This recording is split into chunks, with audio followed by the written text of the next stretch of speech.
We call ourselves healers, always. It's your soul जो सब कुछ डिसाइड कर रही है. Nobody who's watching you, nobody has this much of time in universe कि वो आपको बैठ के देखेगा. जो ये पॉडकास्ट देख रहे हैं, they want to become tarot card readers.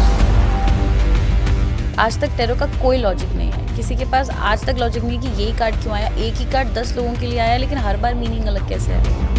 Number निकालते कैसे? नंबर 2 के बारे में कौन सा इंट्रोवर्ट होते हैं या फिर किन कॉमन होती है? Is there any best number कि ये बेस्ट है? थिंक आपका बनता है 3. हाँ 3. How did you know? जो डीमंस होते हैं या लोअर एंटिटीज होती हैं, वो आ जाते हैं और वो हमको मैसेजेस देने लगते हैं. वरना आप बहुत गलत एंटिटीज के साथ भी फंस सकते हो. Can we say that you are a witch? I want to be a witch. Okay.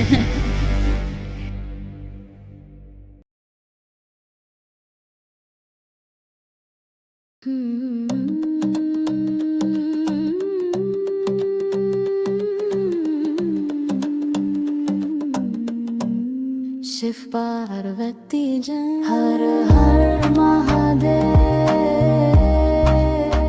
इस पॉडकास्ट में हम बहुत ही स्ट्रक्चर्ड वे में बात करेंगे अपने गेस्ट के साथ और आपको सिखाएंगे कि टैरो होता क्या है.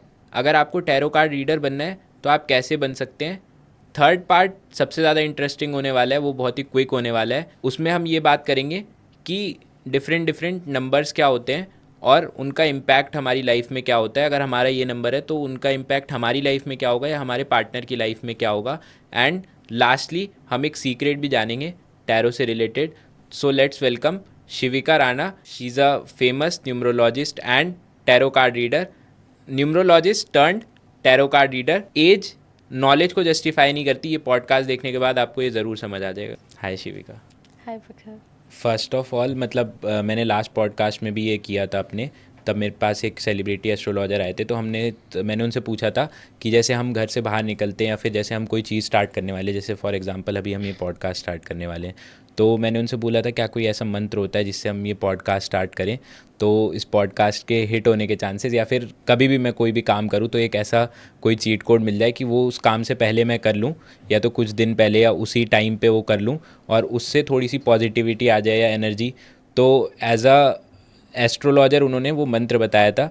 और एज़ वी ऑल नो कि आप एक टैरो कार्ड रीडर हो और साथ में न्यूमरोलॉजी में PhD कर रहे हो, तो क्या न्यूमरोलॉजी और टैरो में भी ऐसा कुछ है जिससे पॉजिटिविटी आ सकती है जो हम काम से पहले कर सकते हैं? न्यूमरोलॉजी और टैरो एज एन स्पेसिफिक नहीं बोलूँगी, but I work with energies most of the times I work with energies. तो उसमें ये मैं सबके लिए बोलूँगी कि हर इंसान को ये करना चाहिए. Something that I personally do कि जब भी आप कुछ शुरू कर रहे हो या आप चाहते हो कि अच्छे से हो, तो अक्सर आप नर्वस होते हो या आप कॉन्फिडेंट नहीं होते हो या आपको डर लग रहा होता है कि पता नहीं अच्छा जाएगा नहीं जाएगा. तो हमारा ये जो एनर्जेटिकल रेल्म होता है उसमें हमारा एक एक्सरसाइज होता है कि आप जैसे हमारे हिंदू धर्म में कहते हैं ना कि कोई भी अच्छा काम करने से पहले आप अपने भगवान को याद करते हो, अपने माँ बाप का नाम लेते हो, अपने गुरु का नाम लेते हो. तो उसी तरीके से हमको ये प्रैक्टिस करवाया जाता है कि जब भी आप कोई नया काम करने जा रहे हो और अगर आप नर्वस हो या कुछ भी हो, तो आप एनर्जेटिकल रेल्म में जाके, मतलब ऐसे आंख बंद करके आप इमेजिन करो in the form of energy. और आप दुनिया में जिसको भी पावरफुल मानते हो, चाहे वो आपके एंसेस्टर्स हो, चाहे वो आपका कोई गॉड हो, चाहे वो आपके पेरेंट्स हो, सिबलिंग्स हो, कोई भी जिसको भी आप चाहते हो कि बस वो अभी यहाँ होता या होती तो उससे मुझे एक एनर्जी मिलती है, एक ऊर्जा मिलती है. तो आप बस उनसे एक रिक्वेस्ट करते हो कि जस्ट कम विद मी या आ जाओ बस अभी. तो वो इंसान एनर्जेटिकल रन में कभी मना नहीं कर सकता. किसी की भी एनर्जी कभी मना नहीं करती है. तो आप किसी भी भगवान को कभी भी किसी भी अपने एंसेस्टर्स को बस ऐसे बुला सकते हो और वो आपके ऐसे पीछे एक एनर्जी के फॉर्म में खड़े हो जाते हैं. Okay. और ये आप देखोगे, आपने अक्सर देखा होगा कि जैसे ऐसा नहीं होता कि कोई इंसान कमरे में घुसा और सब उसकी तरफ देख रहे हैं. वो बहुत आम सा ही इंसान है, उसकी शक्लो सूरत बहुत आम सी है, वो कोई बहुत सुंदर नहीं दिख रहा है या कुछ उसने बहुत महंगा नहीं पहना है, बट उसके साथ एनर्जी. हाँ करेक्ट. उसका ऑरा ऐसा है, जैसे हम अक्सर ये वर्ड बोलते हैं कि कुछ वाइब ऐसी थी, ऑरा ऐसा था. चाम है. करेक्ट. क्योंकि वो इतनी सारी एनर्जीज को अपने ऑरा में बिठाया हुआ है, वो सबको साथ में लेके आया है. आप यहाँ तक मानोगे कि कुछ लोग जिनके ऑरा में इतनी एनर्जीज होती हैं ना, कहते हैं ना कि आप उनके इतने डिस्टेंस से ज़्यादा आप उनके आ भी नहीं पाओगे, आप उनके पास ज़्यादा बैठ भी नहीं पाओगे, आपको कुछ ऐसा फील होने लगेगा, because they have a lot of energy in their aura with them. But that depends on my aura too ना, अगर मेरा ऑरा पावरफुल है तो मतलब फिर शायद बैठ सकते हैं, ऐसा कुछ. ऑफ कोर्स वो भी मतलब डिपेंड्स कि आप सामने वाले की एनर्जी को मतलब कैप्चर कर पा रहे हो और उसको झेल पा रहे हो या नहीं, अगर हम लेमैन लैंग्वेज में बोले तो. करेक्ट. बट अगर इतने सारे लोग, जैसे सपोज इस पॉडकास्ट से पहले मैंने अपने एंसेस्टर्स, अपने गुरु, अपने भगवान, सबका एक नाम ले लिया. तो मैंने एक स्पेस क्रिएट कर दिया. अब इसके आगे अगर कोई आएगा ना तो उसको कुछ हल्का सा फील होगा, डिपेंडिंग ऑन कि उसका क्या हो रहा है, क्या नहीं है, जो भी है. बट जो भी घुसेगा उसको हल्का सा फील होगा कि I feel a little heavy, और maybe there is somebody या समवन जिसको थोड़ा हैवी लग सकता है. तो कई बार ऐसा होता है. ओके. तो मतलब पहले मैं थोड़ा कर लेता हूँ इस चीज़ को मैं भी, मतलब आँख बंद करके करते हैं या फिर ऐसे ही करते हैं? आप ऐसे आंख बंद करके या बस ऐसे इमेजिनेशन में अपने आप को in the form of energy imagine करते हो, और आप जिसको भी कॉल आउट करना चाहते हो आप उसका नाम लेते हो, कि रिक्वेस्ट करते हो बेसिकली कि कैन यू प्लीज़ कम. जैसे मैं अपनी ग्रैंड मदर का नाम हमेशा लेती हूँ, या मैं राम का नाम हमेशा लेती हूँ, अच्छा. या मैं अपनी गुरु का नाम हमेशा लेती हूँ. कहीं पे भी स्टार्ट करने से पहले धीमे से बस आपको दिल में एक रिक्वेस्ट भेजनी है उनको, फ्रेंड रिक्वेस्ट की तरह, कि can you please come with me. तो वो अपनी एनर्जी आपको ज़रूर भेजेंगे and you will feel it. कि स्टार्ट होने के 1 सेकंड पहले तक आपके पैर भी कांपेंगे, आपको डर भी लगेगा, बट अगर एक बार स्टार्ट हो गया वो आपके बॉडी लैंग्वेज में दिखेगा कि you are very confident now. Okay, let me try this.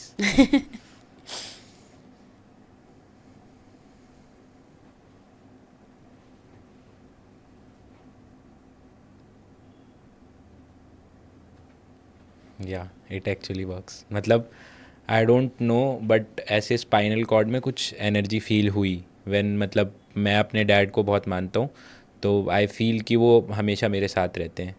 तो मतलब कुछ प्रेजेंस फील हुआ that he is watching me and like, मतलब मैं करता हूँ ये वैसे भी कि मतलब वो मेरे साथ है फील कहीं ना कहीं, बट अब स्पेशली फोकस करके किया तो आई फेल्ट एन एनर्जी. तो मतलब थैंक्स फॉर दिस. एंड आप भी अभी ये पॉडकास्ट पॉज करके एक बार ज़रूर ट्राई करो आँख बंद करके, आपको डेफिनेटली देखना एक पॉजिटिव एनर्जी ज़रूर फील होगी. और ये हम शायद तब भी कर सकते, ज़रूरी नहीं कोई अच्छा काम, जब हमें कुछ मतलब हमारे साथ कुछ गलत हो गया हो या हम बहुत डिसअपॉइंटेड हैं. मेरे को लगता है जो एनर्जी मेरे अंदर अभी आई वो बहुत पॉजिटिव थी. सो बेसिकली आगे बढ़ने से पहले मैं एक चीज़ और क्लियर करना चाहूँगा. As a gemstone dealer, my audience knows कि मैं एक जेमस्टोन डीलर हूँ, और मेरे पास कस्टमर्स आते हैं एक तरफ, और एक तरफ मैं उनको कनेक्ट करवाता हूँ फेमस एस्ट्रोलॉजर से या न्यूमरोलॉजिस्ट से या टैरो कार्ड रीडर से, वॉट एवर दे वॉन्ट, कि वो किससे कनेक्ट करना चाहते हैं, कौन सी साइंस की तरफ जाना चाहते हैं अपने फ्यूचर को या फिर अपनी करंट लाइफ के बारे में जानने के लिए, अपनी मतलब मार्गदर्शन बोल लो, गाइडेंस के लिए किसके पास जाना चाहते हैं. तो I am basically a bridge उन दोनों के बीच में. तो मैं काफ़ी लोगों से मिलता रहता हूँ, but I have never been with a tarot card reader and you are the first. I have been with them, I have connected them to customers, but कभी भी मैंने ऐसे 1-to-1 कॉन्वो नहीं किया है उनसे. तो आप फर्स्ट हो.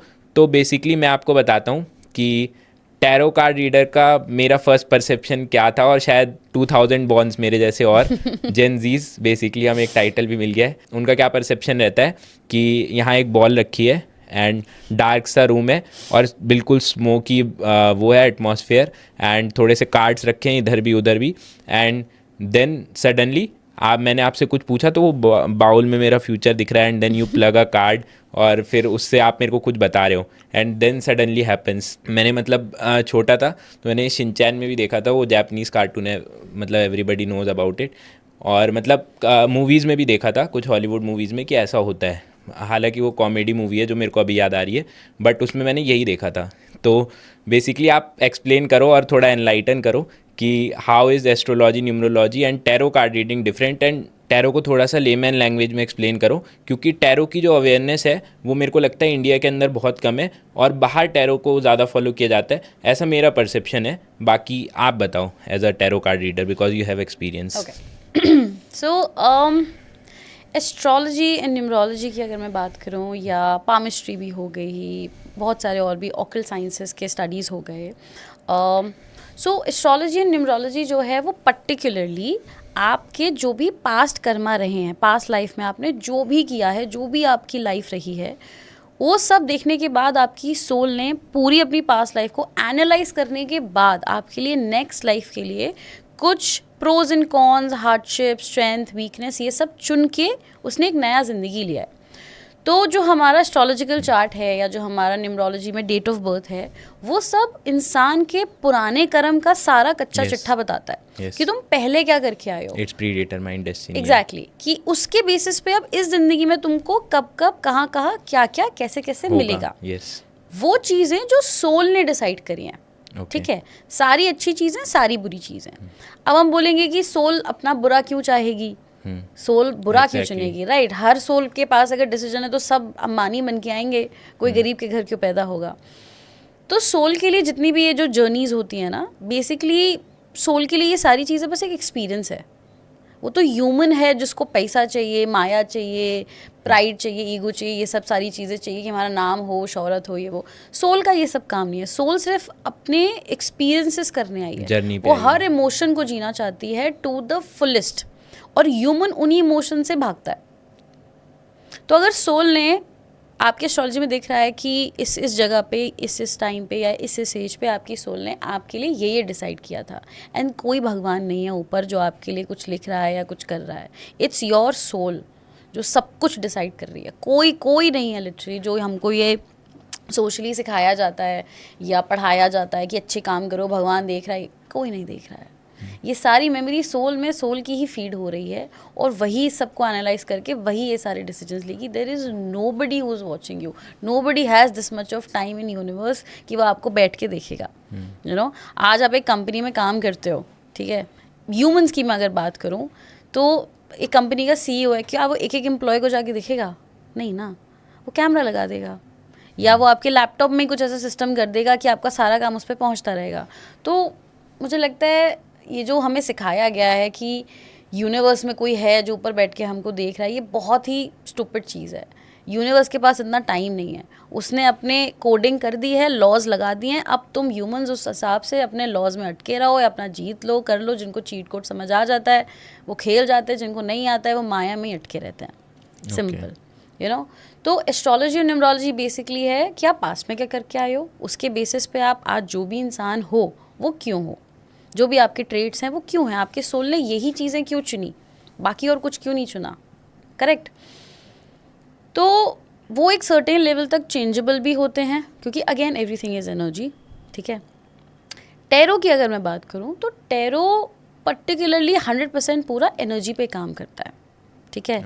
एस्ट्रोलॉजी में और न्यूमरोलॉजी में अगर आपकी सोल पास से कोई कर्मा लेके भी आई है, पर सपोज मेरी लाइफ में है कि मुझे 30 की एज पे मेरा कोई एक्सीडेंट होगा फॉर एग्जांपल, लेकिन ड्यू टू सम रीजंस, या मुझे पहले किसी ने बता दिया कि ये होगा ऐसे करके, या किसी रीज़न से मैंने खुद ही अपने चार्ट में देख लिया कि मुझे ऐसा लग रहा है कि मेरे साथ ऐसा होने वाला है या हो सकता है, और मैंने अपनी एनर्जी मैनिपुलेट कर ली। जैसे हम अक्सर रेमेडीज़ बोलते हैं या कुछ बोलते हैं, बट रेमेडीज़ एक्चुअल में वो नहीं होता है। एनर्जी मैनिपुलेशन एक बहुत अलग चीज़ होती है। मैंने अपनी एनर्जी मैनिपुलेट कर ली और मैंने उस पर्टिकुलर इवेंट को बाईपास कर दिया। ठीक है। लेकिन वो मेरे एस्ट्रोलॉजिकल चार्ट में अभी भी दिखेगा। अच्छा। वो क्योंकि चार्ट तो वही है ना, आपके न्यूमरोलॉजी चार्ट और आपका एस्ट्रोलॉजी चार्ट वो चेंज थोड़ी होता है, वो तो वैसा का वैसा ही रहता है। अच्छा। पूरी लाइफ वो तो वही देखेगा। तो अब मैं अगर किसी पंडित पे जाऊंगी तो वो मुझे बोलेंगे कि अरे आपका तो 30 में ये होगा, आपकी शादी ऐसे ऐसे जाएगी, आपके बच्चे ऐसे ऐसे होंगे। लेकिन मैं वो सब एनर्जेटिकली मोल्ड कर चुकी हूँ, मेरे साथ ऐसा कुछ नहीं होगा। बट अगेन उसके लिए you have to be very highly spiritual. ठीक है। You have to be in a very different kind of mindset, जो ह्यूमन माइंडसेट से बहुत अलग होता है। उन सारी चीज़ों को चेंज करने के लिए you have to go back to your roots, you have to go back to your belief systems, mindset, सब कुछ ख़त्म करके वापस से दोबारा बनाना पड़ता है, क्योंकि वो जो कर्माज हैं वो सोल की मेमोरी की वजह से हैं। Okay, soul has a memory. Of course soul only has memory. Okay. तो उस पूरी मेमोरी को मैनिपुलेट कह लो, चेंज कह लो, डिलीट करके रिक्रिएशन कह लो, बहुत कुछ करना पड़ता है। जैसे NLP कोचेस भी करते हैं ना, कि आपके अगर पास के ट्रॉमास होते हैं, फियर्स होते हैं, उसको आप एडिट कर देते हो या चेंज कर देते हो। तो वो जब आप करना शुरू करते हो ना, तो सोल काफ़ी हद तक चीज़ें रिलीज़ करना शुरू करती है, काफ़ी हद तक चीज़ें रिलीज़ कर देती है। पर वो एस्ट्रोलॉजिकल चार्ट और न्यूमरोलॉजिकल चार्ट में आज भी दिखेगा। बहुत सारी चीज़ें जो मैं अपने चार्ट से निकाल चुकी हूँ, अब वो मेरे साथ कभी नहीं होगा और ना ही हुआ है। लेकिन पंडितों ने बोला था कि नहीं नहीं, इस एज पे तो ऐसा होगा, उस एज पे तो वैसा होगा। सो ये इस तरीके से होता है। जो लोग स्पिरिचुअल नहीं हैं उनके साथ काफ़ी हद तक चीज़ें होती हैं वैसी, वो इतना चेंज नहीं कर पाते हैं। Okay. बट अगर आप इस लाइन में हो तो आपको पता है कि कैसे क्या चीज़ें मोल्ड करनी है या एडिट करनी है, तो आप काफ़ी हद तक कर लेते हो। Now coming to tarot, tarot इसमें बहुत बड़ा रोल प्ले करता है। एक मिनट बस, टैरो पे आने से पहले, स्पिरिचुअलिटी इज व्हाट? स्पिरिचुअलिटी क्या भगवान की पूजा करना है? That is being religious. Okay. You know, spirituality is basically the study of spirit. Okay, ठीक है। अब स्पिरिट लोगों को लगता है कि आत्मा, परमात्मा, थोड़ा ये सा सब, लेमैन भूत, लैंग्वेज, प्रेत मुझे and भी all अभी that। यही हाँ, लगा। नहीं, ऐसा नहीं होता। स्पिरिट के एक्चुअली दो तरीके से मतलब हैं, ठीक है। एक्चुअल में ये भी अगर बाहर की दुनिया को समझने निकलो तो स्पिरिट का जो मतलब है, एक होता है सोल जिसका मतलब होता है आत्मा, एक होता है परमात्मा। तो जब सोल परमात्मा से बात करती है या कनेक्ट करती है, जितनी भी देर के लिए, जितनी भी एक सेकंड के लिए, या जो भी उसका एक ड्यूरेशन चल रहा होता है, जब उसे अपना गाइडेंस मिल रहा होता है, या जब वो परमात्मा के साथ मिल गई है या बैठी है, या जो भी वो जो ड्यूरेशन में सोल के अंदर एक छोटा सा स्पिरिट एलिमेंट होता है, जैसे हम गॉड एलिमेंट भी कहते हैं, उसको हम स्पिरिट कहते हैं। ओके। सोल का भी एक तरीके से एक बॉडी हो गई, और उसके अंदर जो है सोल की भी सोल अगर हम समझें अच्छा। तो वो एक स्पिरिट हो गई। अच्छा, ओके, तो वो बात करती है परमात्मा, सोल कभी बात नहीं करती है, ओके, स्पिरिट बात करती है परमात्मा से। अच्छा, ओके, तो खुद की स्पिरिट को समझना पहले तो, कि उसको क्या चाहिए, क्या नहीं चाहिए, क्यों चाहिए, यही क्यों चाहिए, ऐसा क्यों चाहिए, वैसा क्यों चाहिए, अपने सारे इमोशंस को समझना, और सामने वाले की भी इमोशंस को पहले तो आप खुद को ही समझ लो, वही पूरी ज़िंदगी भर की जंग है, वही करते करते अच्छा। बहुत टाइम लग जाएगा। क्योंकि कहते हैं ना कि सामने वाला जो भी आपको मिलता है वो आपका ही रिफ्लेक्शन है, करेक्ट। तो आप जितना खुद को समझोगे उतना आप दुनिया को समझोगे, पर जितना आप दुनिया को समझने की कोशिश करोगे उतना आप कंफ्यूज हो जाओगे कि ये क्या हो रहा है, क्योंकि आपने खुद को डिकोड नहीं किया है। एग्जैक्टली। तो स्पिरिचुअलिटी इज़ बेसिकली खुद को डिकोड कर पाना, अपने एक एक इमोशन को डिकोड कर पाना, कि मुझे ऐसा क्यों लग रहा है, मुझे वैसा क्यों लग रहा है, मैं यहाँ पे ये क्या है, वैसा क्या है, ये दिस इज़ एक्चुअली स्पिरिचुअलिटी।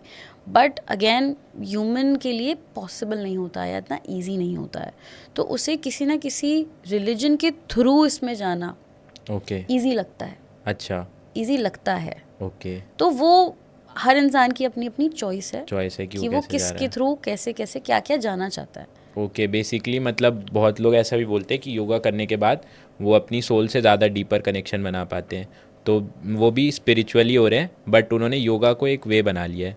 और जैसे मेरे साथ होता है कि I love to play cricket, और every boy 80% in India loves to play cricket, तो हम ऐसा बोलते हैं कि जब मिडल ऑफ द बैट पे लगता है या फिर हम सिक्स मारते हैं तो आर सोल गेट्स हैप्पी, मतलब अंदर से, अंतर आत्मा से खुशी होती है। अभी आपने बोला ना आत्मा के भी अंदर, दैट इज स्पिरिट, तो दैट इज़ कि मैं अपने स्पिरिट से उस टाइम पे ज़्यादा कनेक्टेड हूँ। तो वे अलग अलग हो सकते हैं, बट बेसिकली स्पिरिचुअलिटीज़ कि आप अपनी आत्मा की आत्मा से कनेक्ट हो रहे हो, मतलब अपने सोल और उसकी स्पिरिट को कनेक्ट कर रहे हो। Okay, so that was very very interesting, ये मेरे को आज ही पता चला। मतलब मैं सोचता था कि स्पिरिचुअल होना इज़ लाइक कि मैं पूजा करता हूँ, भगवान में मानता हूँ, and I am going towards spirituality, but भगवान अब के पास आप सिर्फ और सिर्फ ऊर्जा मांगने जाते हो। ओके, हर भगवान की अलग अलग अलग अलग ऊर्जा हैं। भगवान का अगर आप That's क्रिएशन देखोगे, साइंटिफिकली अगर देखोगे, तो ये सब पहले एक फ्रीक्वेंसी के फॉर्म में थे। ओके, हर चीज़ की एक फ्रीक्वेंसी थी, ठीक है, चाहे वो लव फ्रीक्वेंसी हो, मनी फ्रीक्वेंसी हो, विजडम फ्रीक्वेंसी हो, करेज फ्रीक्वेंसी हो, जो भी सब अलग अलग एक फ्रीक्वेंसीज थे, उनको उसी तरीके से पूजा जाता। अब ये पूजा जाता है का क्या मतलब है कि जब आपके सामने एक जैसे रेडियो है, उसको एक फ्रीक्वेंसी पे ट्यून इन करना है, तो वो अपना एंटीना लगाएगा ना कि वो वहाँ तक कनेक्ट कर जाए, तो वो वहाँ का वो कैच कर लेगा जो भी वहाँ पे शो चल रहा है या जो भी चल रहा है।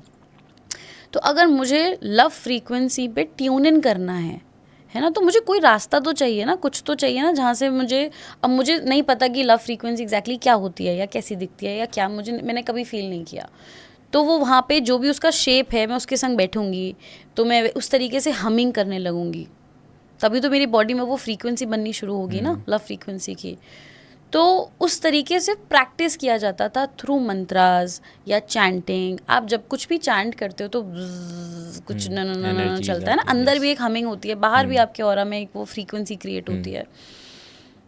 लेकिन उस टाइम के जो बहुत बहुत बहुत पुराने लोग हैं उनको ऐसा लगा कि फ्रीक्वेंसी से शायद हर कोई ना समझ पाए या हर कोई रिलेट ना कर पाए, तो धीरे धीरे करके यंत्रास बने. फ्रीक्वेंसीज को यंत्रास में चेंज किया गया. ओके. लव यंत्रा हुआ, मनी यंत्रा हुआ, अलग अलग चीज़ों के लिए, अलग अलग रीजंस के लिए. फिर उन्हें प्लैनेट से भी रिलेट किया गया.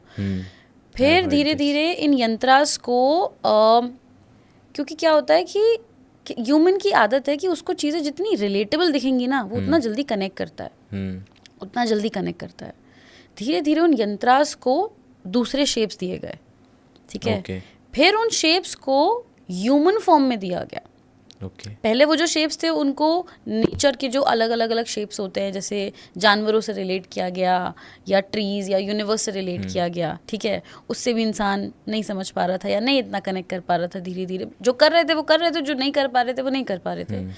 फिर वो जो ट्रांसफॉर्मेशन है वो धीरे धीरे करते भगवानों को शक्लो सूरत इंसान की ही दे दी गई, ताकि इंसान को ऐसा लगे कि भगवान हमारे जैसे ही तो हैं. That's a very valid point, क्योंकि जो हम पहले एंसेस्टर्स के अगर बहुत ज़्यादा अगर हम डीप में जाए, जो हमें भगवान मिलते हैं उनकी कोई शेप नहीं थी. फिर जैसा आपने बोला, अगर हम लाइक थोड़े से और आगे आए बीसीज में एंड देन 1500s 1400s यहाँ पे आए, तो उनकी थोड़ी बहुत शेप्स थी या एनिमल की शेप्स थी. And then you exactly said कि हमने ही उनको वो भगवान जैसी शक्ल दी ताकि we get a better understanding. हमको ऐसा लगे कि अगर हमारे माँ बाप हैं तो हमारे जैसे तो दिखने चाहिए ना. हर सिविलाइजेशन का भगवान उनके जैसा ही कैसा दिखता है. भगवान तो सबका है. ओके. हर सिविलाइजेशन ने अपने जैसा देखने वाला ही भगवान बनाया है. हाँ, सही बात है. क्रिश्चियंस के सबके अपने अपने जैसे ही दिखते हैं. करेक्ट. हमारे हिंदू धर्म में भी अगर आप कभी भी पढ़ो तो भगवान को कभी भी इंसान के रूप में नहीं बोला गया या इंसान बोला ही नहीं गया है. God is always a state of consciousness and every human has a capability of becoming Bhagwan, because Bhagwan is basically your 5 elements. Bhagavan, right? Your Bhumi, Agni, Vayu, Jal, okay. नीर, ऐसे अच्छा, करके. तो भागा ये सब इनकी मतलब these are 5 elements. Okay. Water, fire, earth, air and spirit. These are the 5 elements. Anybody, any human who can balance all these 5 elements is Bhagwan. Is known as Bhagwan. Okay. अगर जैसे हम नीम करोली बाबा को कहते हैं या बहुत सारे ऐसे लोग, इंसान जो धरती पे आए, उन्होंने अपने इन 5 एलिमेंट्स को बैलेंस किया. उन्होंने स्पिरिचुअलिटी को अपने बारे में, अगेन स्पिरिचुअलिटी की कुछ ऐसी चीज़ें जान ली, कुछ ऐसी चीज़ें पता कर ली, उसके बाद लोगों की भी हेल्प करी है, जो भी करा है, तभी तो हम उन्हें वो दर्जा दे पाते हैं, भगवान का दर्जा दे पाते हैं. यही लॉजिक है बस, कि जिसने अपने 5 एलिमेंट्स बैलेंस कर लिए, अपने चक्रास बैलेंस कर लिए और फिर खुद को भी जान लिया और सब कुछ समझ लिया, जैसे कहते हैं ना ज़िंदगी का सच जान लिया और चला गया, बस. ओके. अब हम मतलब ये काफ़ी डिटेल टॉपिक है और हम ज़्यादा अपने डी ट्रैक ना हो जाए तो वापस आते हैं. आप थे टैरो बताने वाले थे कि tarot, what is tarot?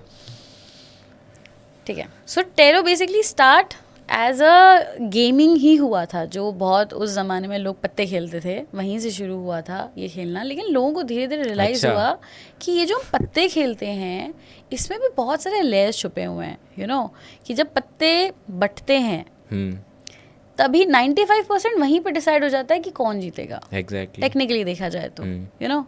But 5% फिर भी तुम्हारे पास एक फ्री विल होती है या तुम्हारा एक्सपीरियंस होता है कि तुमको कितना गेम आता है.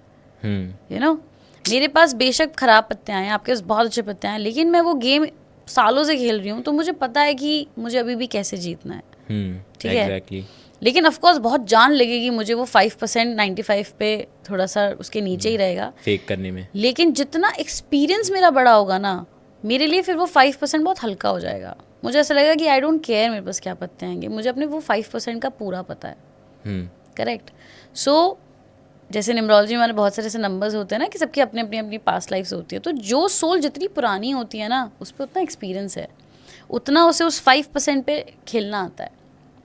ये चीज़ लोगों को पत्ते खेलते खेलते धीरे धीरे समझ में आई और फिर उन्होंने धीरे धीरे इस चीज़ को कार्ड्स पे, पहले तो जो ट्रीज़ के जो वो होते हैं प्लांट के जो लीव्स होते हैं Okay. बेसिकली उन पे कार्व्स करके बनाए, कार्व किया गया था, उन पे बनाया गया था। अच्छा। तब वो पिक्चर्स थोड़े अलग थे, फिर वो धीरे धीरे बढ़ा।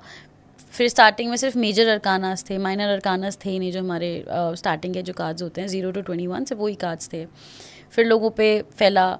मेजर अरकानास बेसिकली आपका जो लाइफ के बड़े बड़े चीज़ें होती हैं, जो मेजर अच्छा, major events. हाँ मेजर इवेंट्स होते हैं, उनको रूल करते हैं, उनको बताते हैं कि ये हो रहा है, ऐसा हो रहा है, ये हो रहा है। और अगर मेजर अरकाना ने बोला है कि ऐसा होगा तो वो होगा, उसको कोई नहीं बदल सकता, तो वो हो गया मतलब हो गया, ठीक है। अच्छा। Minor arcana on the other hand आपके लाइफ के छोटे छोटे इवेंट्स होते हैं, जो मतलब आपके डेली लाइफ के इवेंट्स हो गए या आपके वीकली मंथली इवेंट्स हो गए, जिनको आप काफ़ी हद तक मैनिपुलेट कर सकते हो। वेरिएबल्स हैं ये। हाँ, इनको आप चेंज कर सकते हो। इनको मतलब इनके थ्रू अगर बहुत गाइडेंस आ रहा है तो आप बोल दोगे कि नहीं ये चेंजेबल है। मेजर अरकाना से आ रहा है तो फिर वो कार्मिक है, उसको अब आप छेड़ नहीं सकते, वो तो पीछे से आ रहा है, ठीक है। तो लोगों ने धीरे धीरे इसमें सब इन्वेंट किया, समझा, एनर्जी समझा, और लोगों में स्प्रेड करना शुरू किया, लोगों को बताना शुरू किया। वहाँ पे जो जिन्हें हम विचेस कहते हैं, ओके। उन लोगों ने ये प्रैक्टिस करना स्टार्ट किया। अच्छा, विच इज़ साइंस थी मतलब ये। बेसिकली उस टाइम पे वैसे कहना नहीं चाहिए, but they were known as healers. जो टर्मिनोलॉजी हम यूज़ करते हैं, witch it's very offending, okay. You know. चुड़ैल। हाँ, इट्स एक्चुअली कमिंग फ्रॉम गाली वाला पर्सपेक्टिव से, तो Yes, वो yes. बोलना नहीं चाहिए। बेसिकली जैसे कहते हैं ना, ऊपर वाला जब एक सिविलाइजेशन बनाता है तो उसमें हर तरीके के लोग डालता है। बिजनेसमैन भी डालेगा, होम मेकर्स भी डालेगा, डॉक्टर्स भी डालेगा। ये मतलब हर किसी का अपना अपना एक रोल होता है एक सिविलाइजेशन में। उसी तरीके से एक लोग होते हैं जिनको हम हीलर्स बोलते हैं। ओके। ओके, तो उस ज़माने में इंग्लैंड के जो गांव होते थे वहाँ पे, उस टाइम पे वहाँ पे जिनको हम आज विचेस बोलते हैं, वो हीलर्स होते थे। तो वो Okay. वहाँ के लोगों को हर्ब से Spells और स्पेल्स हुए, हर्ब्स हुए, जो नेचुरल चीज़ें होती हैं उनसे हील करते थे, ठीक है। अब आप ऐसे समझ लो कि अब अगर सब लोग इन सारी चीज़ों से ठीक हो रहे हैं, जैसे हमारे यहाँ वैद कहते हैं, ठीक है, कि हमारे एक वैद हैं, उनके पास जाओ, वो जड़ी बूटी देते हैं, वो क्या है, वो हीलर ही तो है, करेक्ट। अब जो डॉक्टर्स थे और जो प्रीस्ट वगैरह थे चर्च के, उनको थोड़ी दिक्कत होने लगी थी, क्योंकि लोग चर्च नहीं आ रहे हैं या लोग डॉक्टर्स के पास नहीं जा रहे हैं, तो उनका काम तो चल ही नहीं रहा है। उनको बुरा लग रहा है कि मतलब हमारे लोग हम पे यकीन ही नहीं कर रहे हैं, हम एंड दे फालतू में होल्ड डिग्री लिखे बोल रहे अ हैं। Higher position in the society. Exactly. तो वहाँ के डॉक्टर्स ने और प्रीस्ट ने गवर्नमेंट के साथ मिलके ये प्रोपेगेंडा चलाया था कि ये जो हीलर्स हैं, जो बेसिकली जो कम्युनिटीज़ हैं, ये विचेस हैं और ये लोग बच्चों के संग ऐसा करते हैं कि तबीयत ख़राब करते हैं, और वहाँ के खानों में भी कुछ मिलाया गया था। बहुत बहुत बड़ा केस हुआ था। उसके बाद लोग बहुत गुस्से में आ गए थे और पूरे के पूरे गांव जला दिए गए थे। अच्छा। सबको ख़त्म कर दिया गया, क्योंकि हीलर्स के डीएनए में, मतलब अगर मैं हीलर हूँ तो मेरे बच्चों में, हो सकता है मेरे बच्चे ना हों पर लेकिन बच्चों के बच्चे निकलें, यू नो, तो वो डीएनए टू डीएनए वो पास ऑन होती है, वो सारी स्टडी वो सब होती है, करेक्ट, वो स्टडी आपको हमेशा आती है। तो बच्चों तक को मार दिया था, और तो सबको मतलब पूरे के पूरे फैमिलीज ख़त्म कर दिए गए थे। एंड पर जो थोड़े बहुत बच गए थे, वो जैसे जैसे कहीं कहीं जाके बस गए, छुप गए, भाग गए, जो हीलर्स थे। अब वो हीलर्स की कम्युनिटी भी दो लोगों में डिवाइड हो गई। ओके। एक वाइट कम्युनिटी जिसे हम कहते हैं, या वाइट विचेस हम जिसे कहते हैं, कि उन्होंने मान लिया कि अगर ऊपर वाले ने ये किया तो इसमें भी कोई ना कोई उसकी नियति होगी। ओके। ठीक है, कि चलो कोई बात नहीं, जो हुआ सो हुआ, छोड़ो, हम अपना अलग रह लेंगे, हम अपना जंगलों में रह लेंगे छुप के, हम किसी को नहीं बताएंगे कि हम हीलर्स हैं, हम अपना खुद ही कर लेंगे, हम नहीं करेंगे किसी को। दूसरे बने डार्क वाले, कि एक तो हम तुमको हील कर रहे थे, ऊपर से तुमने हमको ही परेशान कर दिया और हमारी फैमिली जला दी, हमको कर दिया, ऐसा कर दिया, वैसा कर दिया। सो दे स्टार्टेड टेकिंग रिवेंज। हाँ, नहीं, but not taking revenge, but they decided कि अब हम तुम्हारी कोई हेल्प नहीं करेंगे। अच्छा, हेल्प नहीं अब हम करेंगे। तुम्हारी कोई हेल्प नहीं करेंगे, अब तुमको जो करना है तुम करो, हम अपना ही पढ़ेंगे, अपना ही करेंगे। इसीलिए ये उस तरफ था, लेकिन इतना स्प्रेड नहीं हो पाया, क्योंकि जो हीलर्स थे पढ़ाने वाले, वही रुक गए कि ठीक है, अब किसी को नहीं पढ़ना तो मत पढ़ो, हम जब तुमको प्रॉब्लम आएगी तुम भाग के, सबसे पहले जब डॉक्टर भी कुछ नहीं कर सकते, कोई कुछ नहीं कर पाता, तो इंसान हार के या तो भगवान के पास आता है, तो एस्ट्रोलॉजर के पास आता है, यू नो। तो उनको पता था कि जब कुछ नहीं होगा ना, तब यहीं आओगे। बट इट माइट बी कि वो लोग इतने पावरफुल थे तो कुछ लोग तो ऐसा होंगे कि ऐसे होंगे जिन्होंने सच में रिवेंज लेने की कोशिश भी की होगी, हाँ की होगी, of तो course की शायद होगी। तब से विच टर्म और ज़्यादा प्रोमिनेंट हो गया कि Of course, क्योंकि of course. लोग अच्छाइयाँ नहीं याद रखते कि Of आपने course, अच्छा क्या किया कितना है, इट्स अच्छा अ किया है, जनरल ह्यूमन हाँ, नेचर। of course, of तो course, फिर वो definitely. वहीं से उन्होंने कुछ 2-3 लोगों ने बुरा किया होगा, तो फिर उनके पूरी कम्युनिटी को ब्लेम कर दिया Exactly, कि exactly. Like which is this, but वो लोग बुरा करेंगे। लेकिन मैं अगेन आपको बोलूँगी जैसे वो विचेस हैं, क्योंकि आज तक ऐसी कोई ऐसा नहीं आया है, कभी भी कोई स्टोरी नहीं आया कि कभी भी किसी विच ने या किसी हीलर ने किसी को परेशान किया हो खुद जाकर। वो अपने जंगलों में जाके एक तो छुप के रह रहे हैं, उनको शहर के कोई भी सर्विसेज नहीं मिल रहा है, कुछ भी नहीं मिल रहा है, और अब आप लोग वहाँ पे एक्सप्लोर करने आ रहे हो, छेड़ाखानी करने आ रहे हो, और आपके साथ कोई इंसिडेंट हो गया जंगल में, तो वो डाल देंगे कि विच उठा के ले गई है, ऐसा हो गया है। अरे विच क्या कर, वो अपना काम कर रही है, वो रह रही है अपना, जो एरिया आपका नहीं है वो आप क्यों घुस रहे हो, ये वो वाली बात है। ओके, हाँ, प्रोमिनेंट सेक्शंस ऑफ सोसाइटी को अगर हार्म होगा, because I don't think a healer, a genuine healer, कभी उसकी सोच ऐसी आ ही नहीं सकती, कोई कितना भी गुस्सा हो जाए उसकी आ ही नहीं सकती कि तुम्हारा ये हो जाए, तुम्हारा वो हो जाए, कहेगा ठीक है। That is why they healers. Healer के अंदर इतनी एनर्जी होती है। मैं आज तक अगर कोई भी मतलब आप किसी आप ऑफकोर्स आप बहुत बड़े बड़े एस्ट्रोलॉजर से मिले हैं, सबसे मिले हैं, बात ये नहीं है कि एस्ट्रोलॉजर्स वगैरह को गुस्सा नहीं आता है या स्पिरिचुअल इंसान को गुस्सा नहीं आता है, ऐसा नहीं होता है, बल्कि वो तो सीधे श्राप देने पे आते हैं। जब आते हैं तो जो हमारे ऋषि मुनि होते थे, आप उनको गुस्सा करते थे, आप वो सीधे श्राप पे चले जाएंगे। बट एक्चुअली बात ये होती है कि वो कभी किसी को छेड़ने नहीं जाएंगे, वो चुपचाप अपनी ज़िंदगी में रहेंगे, उनको सब पता है, वो कभी नहीं आएंगे। पर अगर आप उन्हें छेड़ने जाओगे एग्जैक्टली, तो आप उनका एक दूसरा रूप देखोगे। श्राप जितने भी अगर आप देखोगे ना, मतलब I know a bit about culture, तो कल्चर वैसे हमारा बहुत बड़ा है, बट जितने भी आप श्राप देखोगे ना, तो वो तब मिलते थे जब आप ऋषि मुनि को किसी तपस्या से भंग कर दो। Exactly. वो अपनी लाइफ में बिजी हैं, अपनी चीज़ें कर रहे हैं, अपने स्पिरिट से कनेक्ट करने की कोशिश कर रहे हैं, अपने गॉड से कनेक्ट करने की कोशिश कर रहे हैं, एंड यू डिस्टर्ब देम, तो इसलिए तब ऋषि मुनि श्राप तो आता जाके था। जंगलों में बैठते थे कि कोई डिस्टर्बेंस ना हो। जब जो बहुत बहुत साल के ऋषि मुनि मेडिटेशन में होते हैं ना, आप अगर उन्हें दूर से भी देखोगे ना, देखना भी नहीं चाहिए।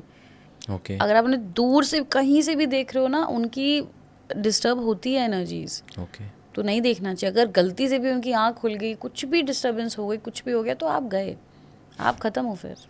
तो नहीं देखना चाहिए। आपको दिख गया कोई बैठा है मेडिटेट कर रहा है, वहाँ से नज़रें हटाओ, बस चले जाओ, उसको छेड़ो मत। Can we say that you are a witch? मतलब I want to be a witch. Okay, तो बेसिकली ये एक अच्छा टर्म है जिसको इसका मतलब पता है कि it's a Basically, compliment, yeah, it's it's a not an abusive language, it's an compliment. Basically, it came from bitch. Okay, It okay, came from bitch. That's why we say bitch. Okay, तो वो उन्होंने change किया, उसको एक नाम दिया ताकि नाम उसको देने के डिग्रेड लिए। कर पाएँ। Correct, correct, correct, okay, correct, fine, correct. तो मतलब We call ourselves healers. Always. और मतलब वही है कि जो मैंने आपको अभी बताया, तो शायद हॉलीवुड मूवीज़ में भी इसी तरीके से जानबूझ के Correct, लाया गया होगा ताकि हमें जानबूझ के, मैनिपुलेट किया जाए exactly. कि दीज आर रॉन्ग पीपल, और ऐसा कुछ होता नहीं है, ग्लोब जैसा कुछ नहीं होता, बट ऑब्वियसली लोग ग्लोब होता है, ओके, ग्लोब होता है, ग्लोब होता है। ओके, देखने वाले को दिखते भी हैं, आपको नहीं दिखेगा, लेकिन जो हीलर है उसको दिखेगा, ऑब्वियसली दिखेगा। हाँ, Crystal ये balls ऐसा होते मैंने हैं। एक मतलब रियलिटी मूवी में देखा था, मतलब वो थोड़ी रियल थी, मतलब वैसे कॉमेडी और कार्टून्स की बात कर रहा था, बट उसमें ऐसा हुआ था कि मैंने देखा था, and as my dad was into this business, occult science और ये सब भी वो मिले हैं, एंड देयर इज़ एवरीथिंग। वो आपके ऊपर है कि आप कितना समझ पा रहे हो और आप कितना एब्जॉर्ब कर पा रहे हो, बट इस दुनिया में सब कुछ है, everything is there, be it spirit, be it anything, there is, वो सब कुछ है। Anything that you can imagine exist. Yes, any thing that you can conceive, imagine. वही मैं कह रहा हूँ कि आप जो सोच सकते हो ना, वो चीज़ भी है, और जो आप नहीं सोच सकते वो भी है, बट यही चीज़ है कि अगर आप बोल रहे हो वो नहीं है, तो इसका मतलब आप कंसीव नहीं कर पा रहे हो, अभी आपका इतना बड़ा ऑरा नहीं है, या फिर इतना बड़ा भी आपका पर्सपेक्टिव नहीं है True. कि आप उसको समझ पा रहे हो। तो basically my father told me कि एक अंकल आए मुंबई से, एंड उनके घर में चोरी हुई। He was a diamond jeweller, हम जेमस्टोन है डायमंड ज्वेलर, मतलब वी हैव क्लोज फ्रेंड्स। तो उनके घर में चोरी हुई डायमंड की, 2 सॉलिटेयर्स चोरी हुए, काफ़ी कॉस्टली थे। तो वो हर जगह थक गए, पुलिस में नहीं पता चला कि कैसे हुई चोरी। तो हम गए, स्टेट का नाम भी नहीं लूँगा, कंट्रोवर्शियल हो जाएगा। तो मैंने पापा से पूछा कि इतनी दूर से यहाँ क्यों आए हैं, आप इन्हें कौन से एस्ट्रोलॉजर? तो उन्होंने कहा एस्ट्रोलॉजर से नहीं मिलवाऊंगा, मैं एक ऐसे आदमी से इनको मिलवाऊंगा जो इनको ग्लोब में दिखा देंगे कि चोरी कैसे हुई। उनको भी दिखा देंगे। बट वो गए वहाँ पे, उन्होंने बता दिया कि आपके घर में ही किसी ने चोरी किया है, एग्जैक्टली नाम बताया, उनको बिलीव ही नहीं हुआ क्योंकि ब्लड रिलेटिव थे वो, कि इन्होंने ही चोरी की है, कि इसको क्या ज़रूरत, ये क्यों चोरी करेंगे, उनको बिलीव ही नहीं हुआ। तो उन्होंने बोला कि मैं आपको इस ग्लोब में दिखा सकता हूँ, ये अभी मुझे दिख रहा है, लेकिन अगर आप उनको साथ में लाओगे, उनकी एनर्जीज होंगी यहाँ पे इस रूम में प्रेजेंट, तो आपको भी मैं दिखा दूंगा पूरा सीसीटीवी कैमरे की तरह। Then they came back again after 10 days, उनको लेके, जिनका उन्होंने नाम लिया था, उनको उन्होंने ये बोला कि तुम्हें ट्रिप पे लेके जा रहे हैं। एंड इट एक्चुअली हैपेंड कि उन्होंने देखा और उन्होंने बिलीव किया, क्योंकि वो पूरी रात रो रहे थे कि इतना बड़ा उनको मतलब बैक स्टैबिंग हुई है। उन्होंने आज तक उनको नहीं बताया कि उनको पता है कि तुमने चोरी की है। क्या फ़ायदा बता के? थिंक कि ये सीसीटीवी कैमरा कहाँ लगा था? नोवेयर। पर सीसी फिर ये रिकॉर्ड कहाँ हुआ? उन्होंने ग्लोब में दिखाया कैसे? एनर्जीज। कौन सी एनर्जीज? अब ये तो आप बताओगे, मतलब किसी एंगल मुझे से नहीं तो देखा पता। होगा ना वो। I am just telling you an incident, क्योंकि आपने अभी बताया कि ग्लोब आर रियल, तो वो मेरे को याद आया कि हाँ ग्लोब्स आर रियल, It's मेरे को रिकॉल आया, तो मैंने वो आपको स्टोरी शेयर किया। आई डोंट नो कि वो नॉट CCTV एवरीबडी कहाँ कैन से आया। Access it, of course it's very yes, like बहुत नेक्स्ट लेवल चाहिए उसको एक्सेस करने के लिए, बहुत नेक्स्ट लेवल, हर कोई नहीं कर सकता, बट जो लोग कर सकते हैं वो कर सकते हैं, वो करते हैं। हमने देखा है, बहुत सारी चीज़ें देखी हैं जो ऐसा लगता है कि मैं शायद एक्सप्लेन भी नहीं कर सकती, लोगों को लगेगा कि ऐसा हो ही नहीं सकता, ये तो पॉसिबल ही नहीं है, लेकिन है। नहीं, बट ऑब्वियसली 1% लोग होंगे जो पॉडकास्ट देख भी रहे होंगे, जिन्होंने देखा होगा उन्हें समझ आएगा कि what they are talking about, और जो समझना चाहते होंगे उन्हीं उन्हीं को आप समझा सकते हो, यू नो। मतलब बहुत फेमस सेइंग है कि एक मग में अगर पूरा पानी भरा है तो उसके अंदर और पानी डालोगे तो वो गिर जाएगा। इट्स सेम एज दैट, कि True. अगर आप मतलब कोई ये सोच रहा है कि मैं ज्ञानी हूँ, मुझे तो सब पता है, मुझे पता ही है कि भगवान नहीं होते, मुझे पता ही है टैरो कार्ड रीडिंग कुछ नहीं होती, मुझे पता ही है एनर्जीज कुछ नहीं होती, तो उसे कैसे बताएं? That's the point. So basically मतलब हम स्ट्रक्चर्ड फॉर्मेट में कर रहे हैं, अभी भी काफ़ी कुछ सीखने को मिला। व्हाट इज़ टैरो, स्पिरिचुअलिटी क्या होती है, काफ़ी सारे नए नए टर्म्स मुझे सीखने को मिले, और जो ऑडियंस है जो देख रहे हैं उनको भी सीखने को मिले।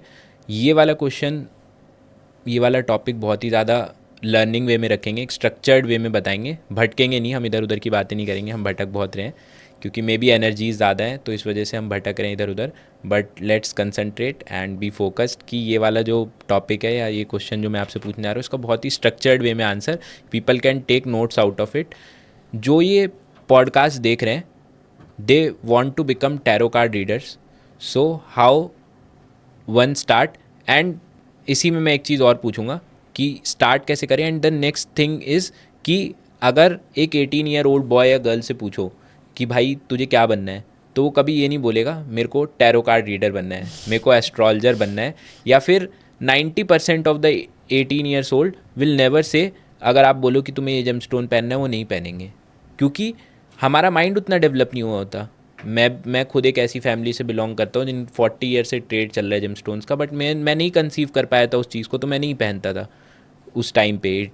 तो कब पता चलता है बेसिकली कि मैं फेमस एस्ट्रोलॉजर अरुण पंडित, जय मदान, मतलब बहुत फेमस एस्ट्रोलॉजर्स हैं, बहुत रिस्पेक्टेड एस्ट्रोलॉजर्स हैं ये लोग, शैलेंद्र पांडे सर, तो मतलब गुरुजी बोलते हैं, गुरुजी। तो इन लोगों को भी देख लो, अगर इनसे भी पूछ लो बचपन में कि तुम्हें क्या बनना है, तो डेफिनेटली ये डॉक्टर बोल देंगे, क्रिकेटर बोल देंगे, कोई साइंटिस्ट बोल देगा, कोई कहेगा मेरे को चांद पे जाना है। कितने भी बड़े एस्पिरेशंस हो सकते हैं, पर कोई ये नहीं बोलेगा भाई मुझे एस्ट्रोलॉजर बनना है, मुझे टैरो कार्ड रीडर। तो it is what it is कि जो डिसाइड करते हो आप लोग, आपको कब समझ आया या फिर कब समझ आता है कि मुझे ये बनना है, मतलब टैरो कार्ड रीडर बनना है, एस्ट्रोलॉजर बनना है? टू बी वेरी ऑनेस्ट, हमारी कोई औकात ही नहीं है कि हम ये खुद डिसाइड कर सके कि हमको ये बनना है, और जो लोग करते भी हैं ना कि हमको ये बनना है, वो नहीं बन सकते। It's not us who chooses this study, it's the study who chooses कि उसको किससे करवानी है, किससे नहीं करवानी है। ऑकल्ट हमें चुनता है। ओके, आप कभी, इसलिए शायद कभी कोई खुद नहीं बोल सकता कि मुझे एस्ट्रोलॉजर बनना है, क्योंकि जब तक एस्ट्रोलॉजी ने आपको नहीं चुना है, न्यूमरोलॉजी, मैंने बहुत कोशिश करी है वास्तु सीखने की, मैं आज तक नहीं सीख पाई। Okay, I don't know why. क्योंकि वास्तु ने आपको एक्सेप्ट नहीं किया, वास्तु साइंस ने। Vastu has a lot of masculine energy okay, and I am constantly working on a lot of feminine energy. Okay, tarot is extremely feminine energy, इसलिए आपने देखा होगा अक्सर टैरो में मोस्टली सब लड़कियाँ होती हैं।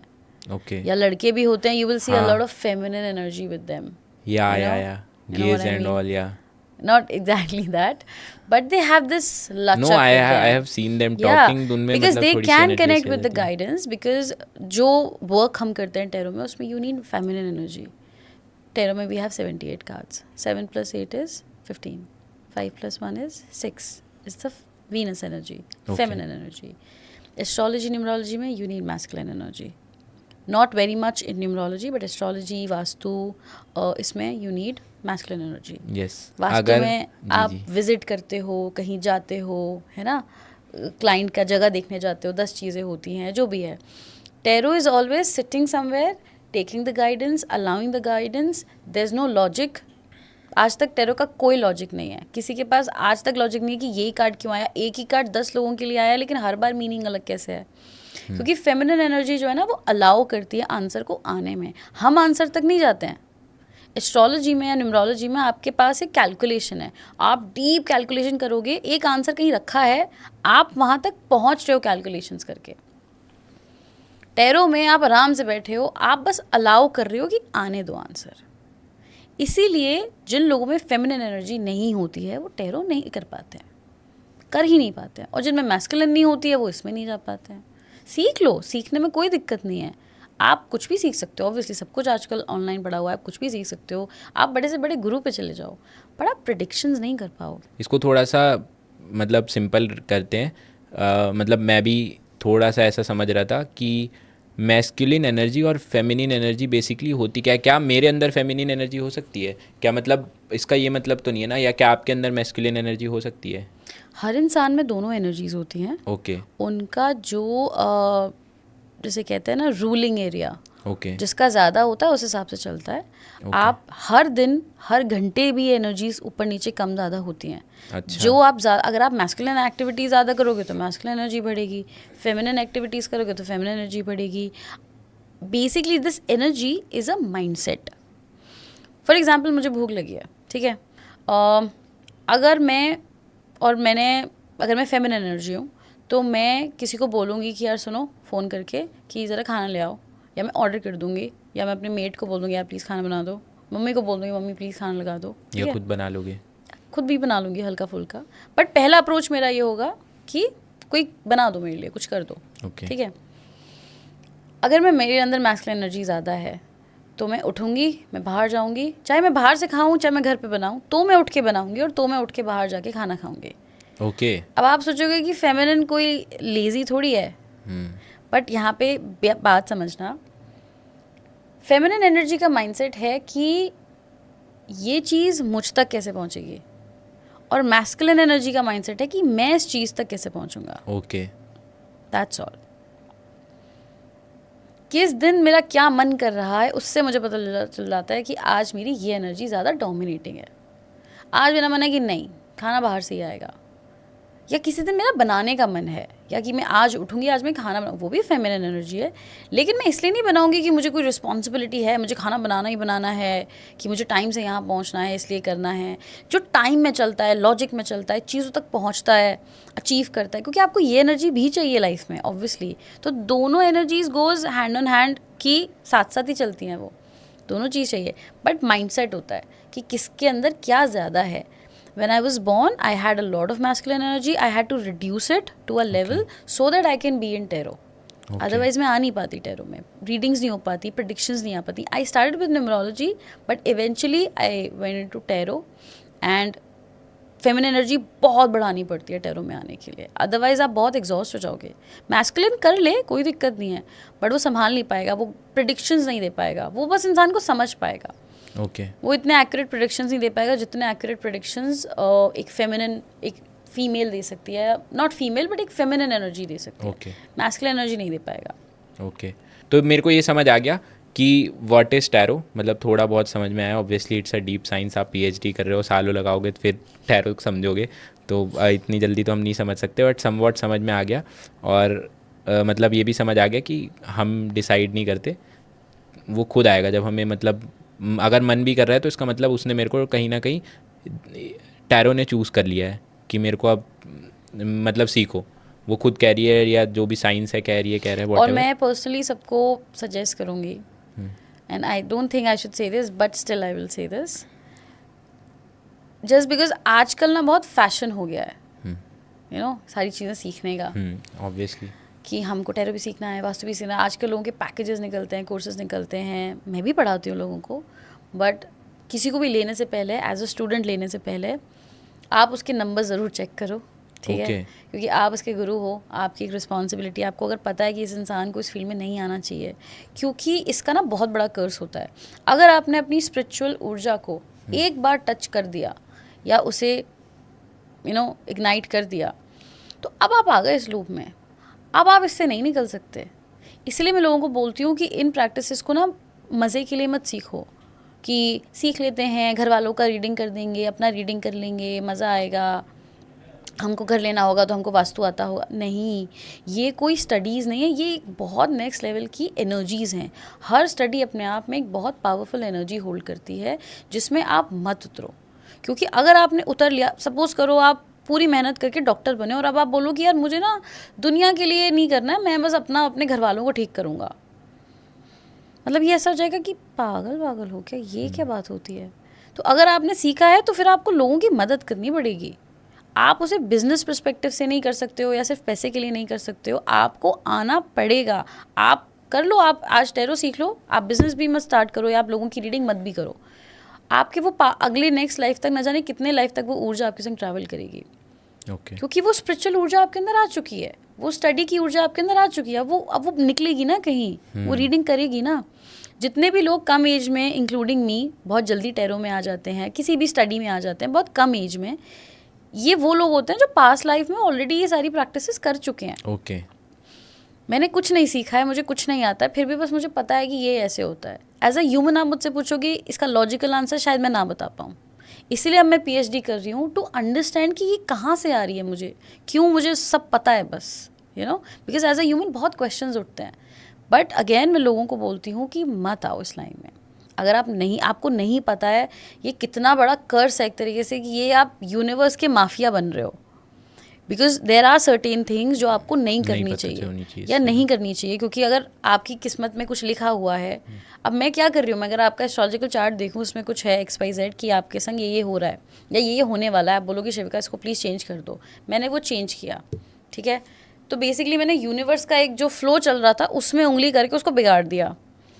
तो वो एनर्जी कहीं तो जाएगी, कि कहीं ना कहीं तो जाएगी, चाहे बेशक आपका बहुत अच्छा हुआ, किसी का बुरा भी नहीं हुआ, बट एनर्जी तो हिली ना, एनर्जी तो हिली, तो अब वो कहीं ना कहीं और जाएगी, जिससे बहुत डिस्टर्बेंस आता है बार बार नेचर में.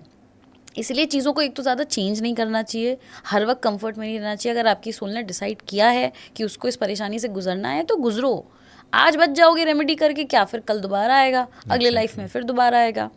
और स्पिरिचुअलिटी में तो मत ही उतरो, मतलब इन ऑकल प्रैक्टिसेस को टच मत करो.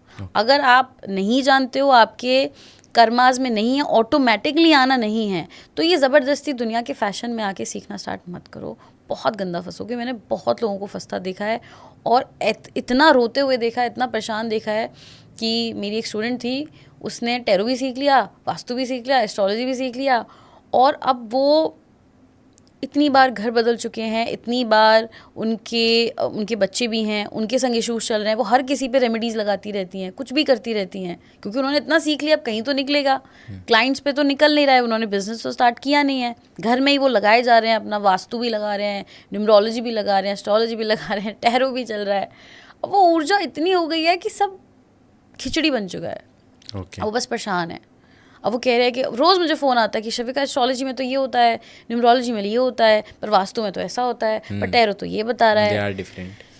मैंने कहा इसीलिए ये खुद ने, अभी मेरे को नहीं आता ना, मुझे बायोलॉजी इतना नहीं पता है, मुझे डॉक्टर की दवाइयाँ वाइयाँ नहीं पता है, तो मैं नहीं करूँगी ना उसमें उंगली, में चुपचाप डॉक्टर के पास जाऊँगी, जबकि मैं कर सकती हूँ खुद को हील. पर अगर मेरे में नहीं है अभी इतनी ऊर्जा, तो मैं चली जाऊँगी ना डॉक्टर के पास कि सर आप ये दवाई दे दो, या मैं गूगल पे जाके बस एक छोटा सा कोर्स करके यूट्यूब से बोलूँगी कि नहीं अब मैं अपनी फैमिली को खुद सब मेडिकेशन दूँगी.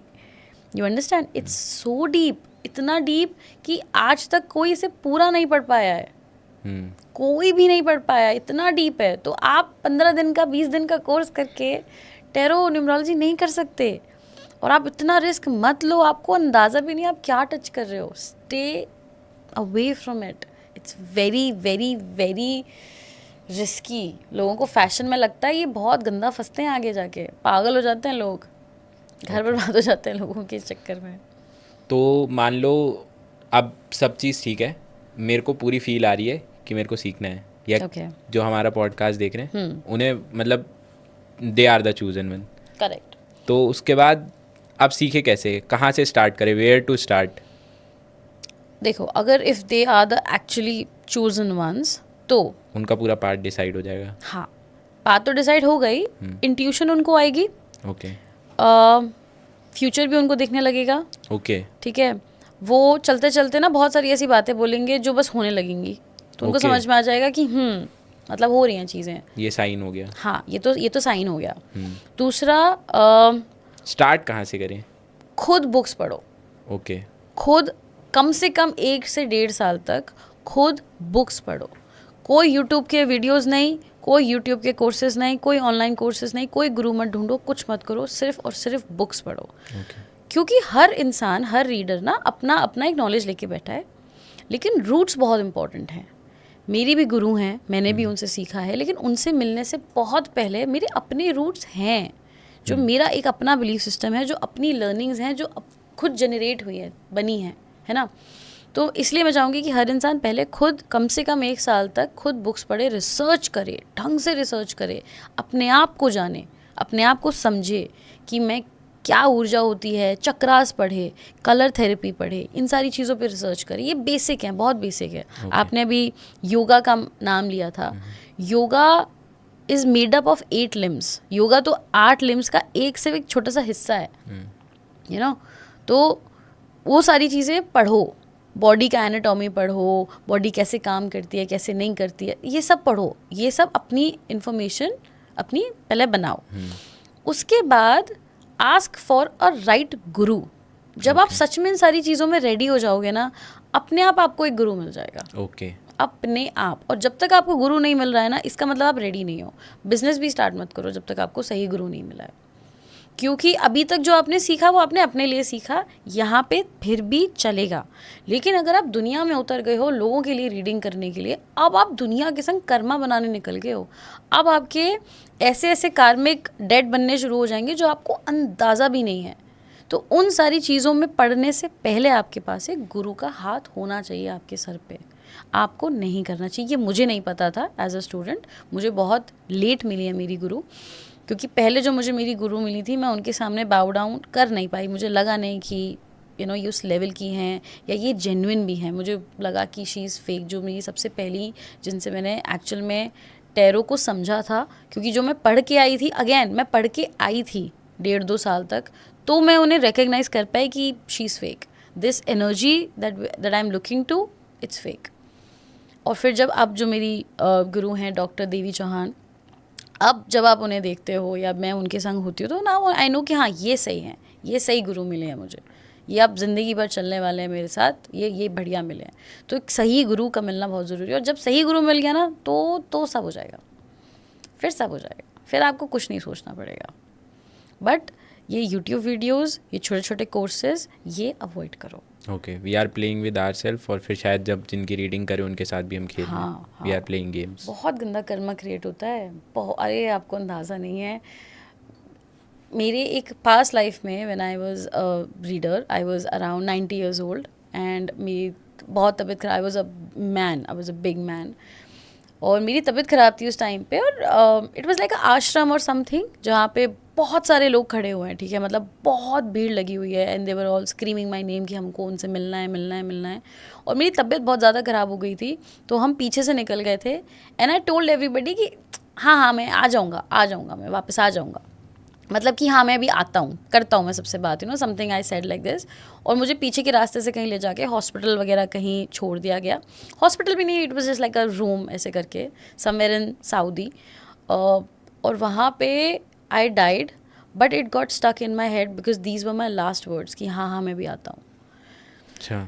So I had to come back and again I have to इतने कम उम्र से I had to get into the spirituality and again I have to do all these readings with all the people, all of my clients which I'm dealing right now because I promised them that I will come back. Okay तो ये कार्मिक date आपका connect होता है, वरना may be शायद मेरी ज़िंदगी बहुत अलग होती, मैं कहीं और होती या मैं कुछ और कर रही होती, बट अब आप इसमें हो, आपको डील करना पड़ेगा एंड इट्स वेरी हैक्टिक. तो ये मतलब आपको कैसे पता चला एग्जैक्टली जो ये स्टोरी आप इतनी अच्छे से नरेट कर रहे हो, लेकिन आपको कैसे पता चला, मतलब Past ये life कब पता regression. चला? हाँ, पास्ट लाइफ रिग्रेशन. अच्छा ओके, जब आपने टैरो सीखा तब आपने ये रीड किया?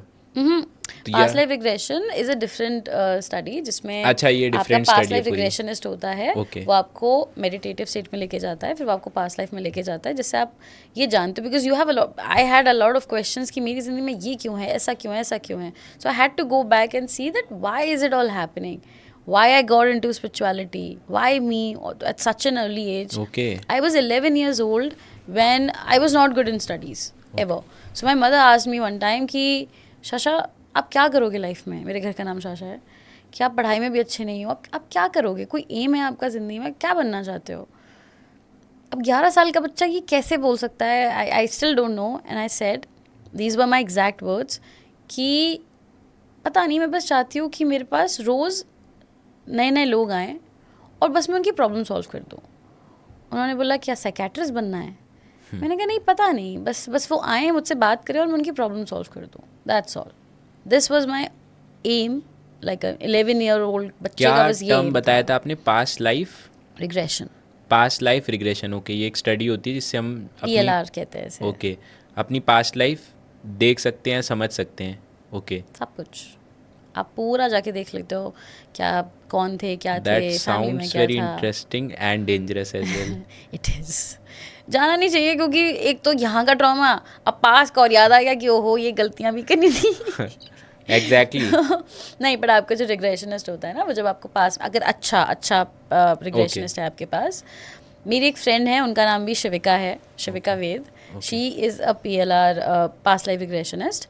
तो उन्होंने मेरा किया था, मेरे गुरु ने भी मेरा किया था. तो जो आपका हीलर होता है, जो आपको लेके जा रहा है पास्ट में, वो ही आपके पास्ट में जो भी एनर्जीज अटकी होती है ना, जो भी ट्रॉमा आज तक आप कैरी कर रहे हो, आपकी सोल कैरी कर रही है, जो भी मेमोरी कैरी कर रही है, वो उसको वहीं के वहीं रिलीज़ भी करवाते हैं, हील भी Okay. करवाते हैं, फिर वापस लेके आते हैं, फिर फ्यूचर में भी लेके जाते हैं, फिर वहाँ से भी वापस लेके आते हैं. तो इस तरीके से बट होता है. It still sounds dangerous to me. कितना भी It's पॉजिटिव हो जाए, amazing. It's नहीं it's जानना मुझे amazing. क्या हुआ था. I don't want to know. Somewhere your soul is very scared then. Okay, Your soul doesn't want to go because it's not you who's speaking this, it's your soul. या but I don't want to know. मतलब मेरे को ऐसा लगता है क्या ही करना है जान के. Or maybe you don't have anything back then. सब हाँ, कुछ ये- वहाँ का ख़त्म है. या द थिंग यू सेड, अच्छे अच्छे एस्ट्रोलॉजर्स यही बोलते हैं कि बहुत बैलेंस लाइफ है, क्योंकि पहले का जो सब कुछ है सब चुका के आए हो, सब Exactly. करके आए हो. तो ऐसा होता भी है, बहुत लोग नहीं बोलते हैं Correct. कि मतलब बहुत लोग बोलते हैं मेहनत का फल नहीं मिल रहा है. मेरे को मेहनत का फल डबल ट्रिपल मिल जाता है. ऐसा होता है.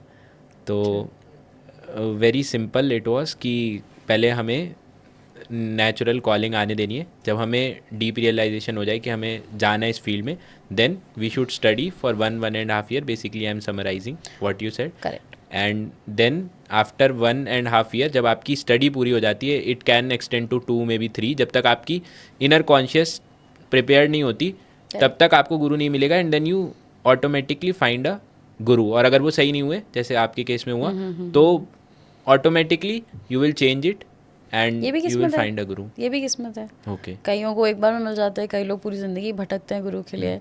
आपका when your soul is prepared for it, then हाँ यू विल हाँ फाइंड हाँ इट. हाँ, दैट्स करेक्ट. जब आप में वो सरेंडरिंग आएगी ना कि अब मुझे झुकना है, अब मैं मानूंगी किसी की, या ये होगा वैसा, जो भी मतलब जो भी आपके कार्मिक डेट हैं, जो भी आपका टाइम है मिलने का अपने गुरु से. एंड बिकॉज मैंने बहुत सारे ऐसे लोग देखे हैं जो बहुत एजड हैं, जो मेरे संग PhD की क्लासेस में भी है, वो लोग बहुत एजड हैं और उनको अब जाके वो मिली हैं. And I am just 26 and I have my Guru, you know. मैं 25 साल की थी जब मैं उनसे मिली थी. हाँ, मैं 25 साल की थी जब मैं मिली थी, लास्ट ईयर ही मैं मिली थी उनसे. एंड मुझे बहुत लकी फील होता है कि 25 साल की उम्र पे मुझे मेरे गुरु मिल गए.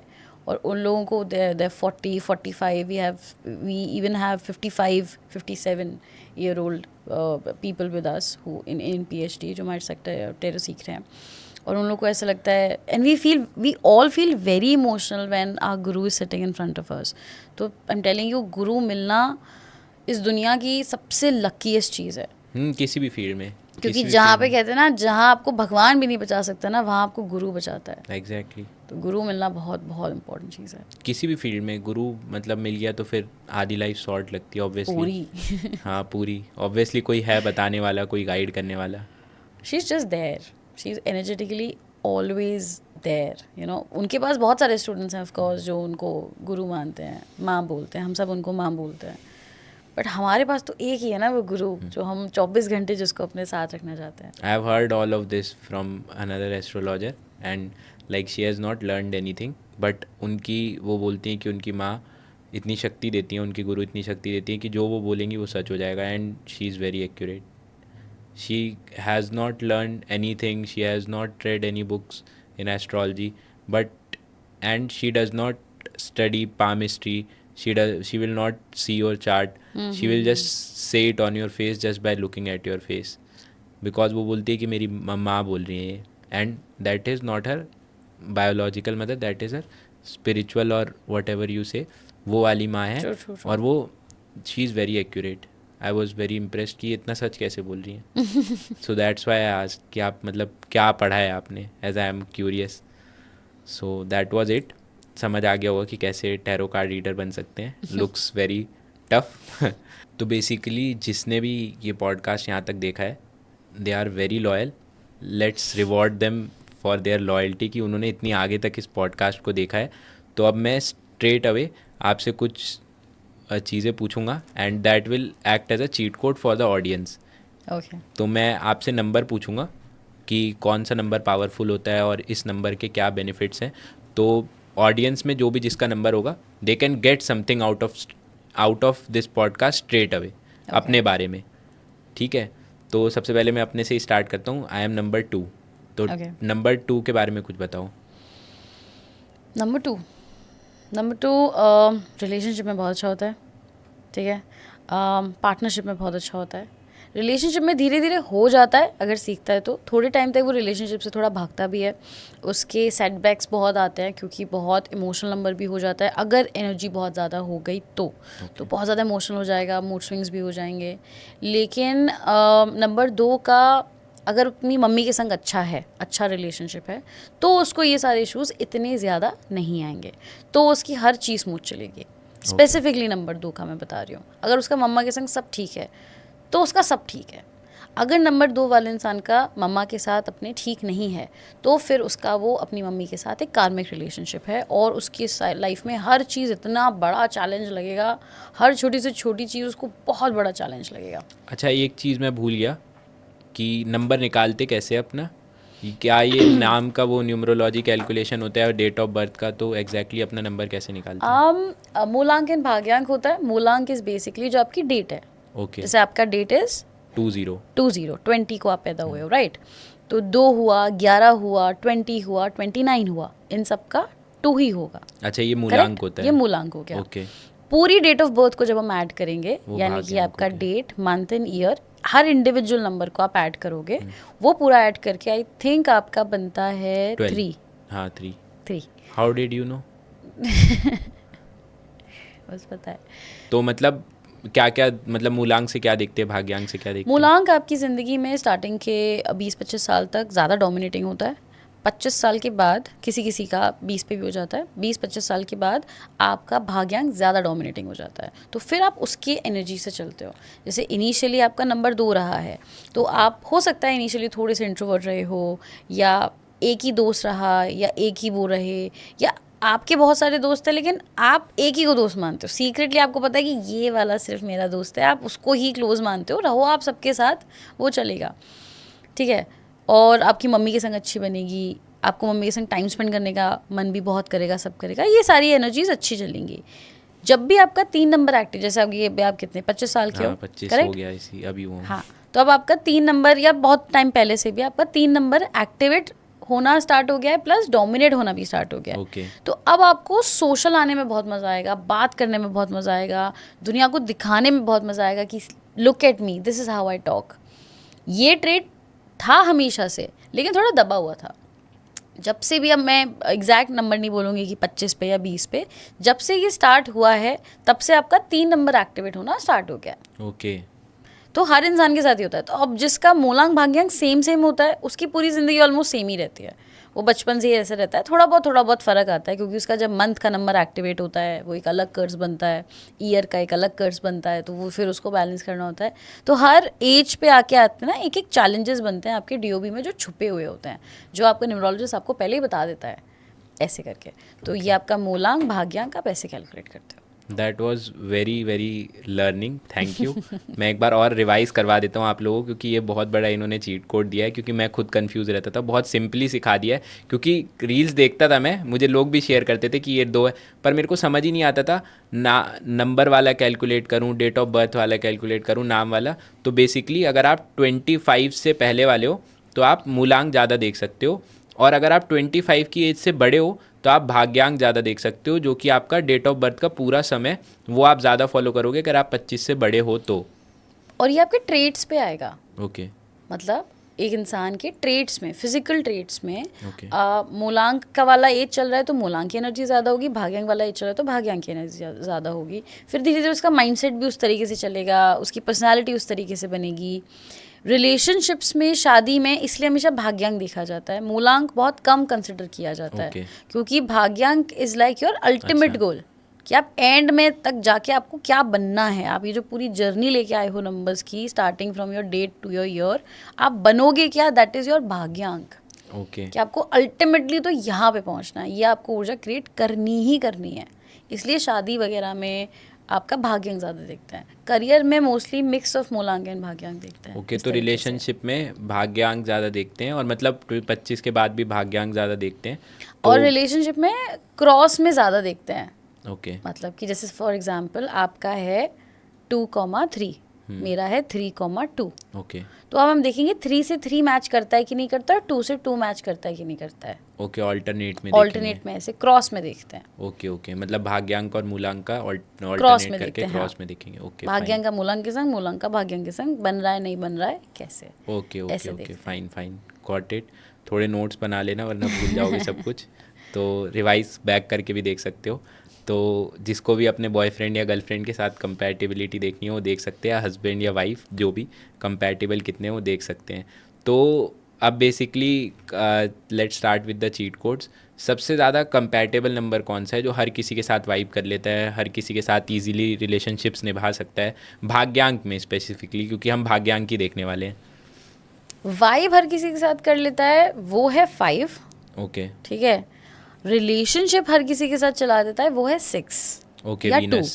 2 ओके, या 2, 6 या 2, 6 या 2, अगर वो बैलेंस्ड है। मैं सबके बैलेंस एनर्जीज के बारे में ही बात कर हाँ, रही हूँ, ठीक है? मतलब कॉमन ही बात हाँ, करते हैं। कॉमन ही। और सबसे अच्छी दोस्ती निभा लेता है नंबर 3। ओके, तो बेसिकली मतलब जो मेरे क्वेश्चन का आंसर था वो है 6 and 2, मतलब रिलेशनशिप के लिए, हाँ, relationship के 6 लिए। and 2।